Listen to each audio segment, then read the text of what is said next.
Kayanza, Ngozi na Kirundo, intara zigiye kuba zimwe zikitwa butanyerera mu mugambi mushasha wa Reta w'itunganyo ry'intara, amakomine n'imitumba uzotangura mu mwaka wa 2025.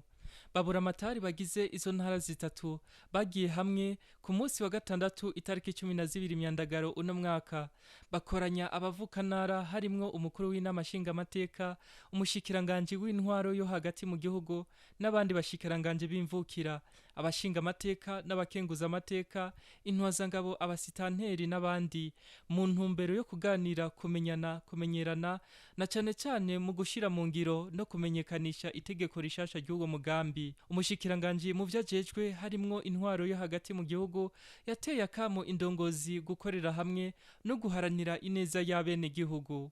Ko twoba indongozi koko, indongozi zuzuzanya, indongozi ziraba ineza y'umwene gihugu, zitiraba ivyo dukora vyose tubikore ku neza y'umwene gihugu. Umwene gihugu atatse akavuga ati ntabara, avuge rimwe natwe twumve gatatu.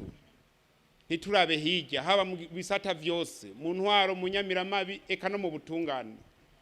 Nyeniteka umukuru w'inama nshingamateka yamenyesheje ko izo ntara zitatu ari intara zirangwa n'ibikorwa, agasaba ko amajambo yoba make hakagwizwa ibikorwa. Izi ntara zitatu uno munsi duserukiye hano, izi ntara zitatu ni intara zirangwa n'ibikorwa, ni intara zikunda ibikorwa. Turahire imbere y'Imana umwe wese ku mutima ko dugiye gukunda ibikorwa kurushiriza.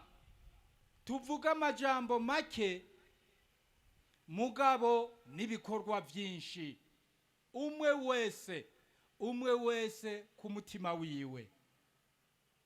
Ni nka engagement. Twumvirize cyane kugira ngo turonke ibyo shobora gutuma dukora ibikorwa bihambaye, ibikorwa bikomeye, ibikorwa twokwita vy'abahizi. Uwo mugambi mushasha ukaba ufise intumbero yo kwegereza indongozi abene gihugu.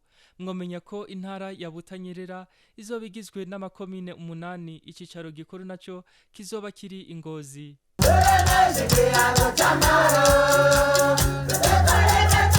Reta